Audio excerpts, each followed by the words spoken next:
ऋग्वेद, यजुर्वेद, सामवेद आणि अथर्ववेद या 4 वेदांपासून सुरू झालेली आपली हिंदुस्थानची संस्कृती ही संपूर्ण जगाला तत्वज्ञान देत असते. आणि हे जगाला तत्वज्ञान देत असताना वैद्यकशास्त्र, भाषाशास्त्र, अर्थशास्त्र, चाणक्यनीती या सगळ्या गोष्टींचा जन्म हिंदुस्थानामध्ये झालेला आहे.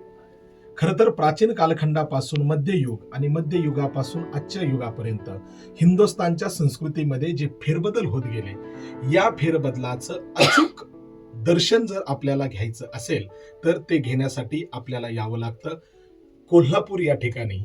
आणि या कोल्हापूर मधल्या सिद्धगिरी मठामध्ये आता आपण या ठिकाणी आहोत.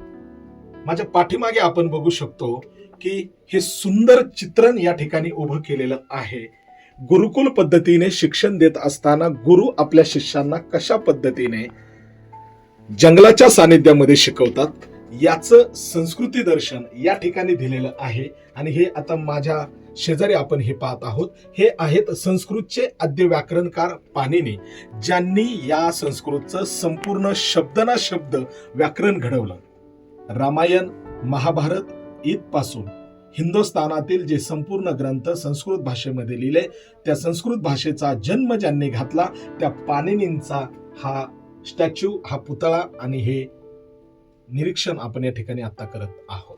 आणि म्हणून या हिंदुस्थानच्या भूमीमध्ये अगदी प्राचीन कालखंडापासून आजच्या ग्रामीण जीवनशैलीपर्यंत म्हणजेच 12 बलुतेदारांपर्यंत ज्यांनी या समाजाला योगदान दिलं, या सगळ्या समाजातील प्रत्येक घटकाचे अगदी माणसाशी बोलतील असे पुतळे आपल्याला या ठिकाणी या मठामध्ये पाहायला मिळतात.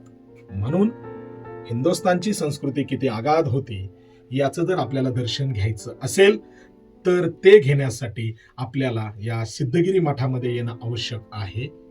आणि या मठामध्ये आल्यानंतर आपल्याला या प्रत्येक गोष्टीचं दर्शन इथं होतं. कनेरी मठ म्हणून हा ओळखला जातो. मी कॅमेरामॅन यांना विनंती करतो की आता आपण आतला भाग या ठिकाणी दाखवायचा आहे. आणि अतिशय सुरेख पद्धतीने हे या ठिकाणी हे पुतळे या ठिकाणी तयार करण्यात आलेले आहे, शिल्प या ठिकाणी तयार करण्यात आलेले आहे. आणि म्हणून ज्यांना ही कल्पना सुचली त्यांना आणि ज्यांनी हे सगळं काम घडवलेलं आहे यांना सुद्धा मनापासून धन्यवाद दिले पाहिजेत. कारण या हिंदुस्थानची संपूर्ण जीवनशैली प्राचीन कालखंडापासून आजपर्यंत या ठिकाणी बसवण्यात आलेली आहे. हा संपूर्ण मठ पाहण्यासाठी साधारण 2 तासांचा कालावधी आवश्यक आहे. परंतु आता फक्त आपण क्षणिक एका ठिकाणी उभं राहून हे चित्रण या ठिकाणी करतोय.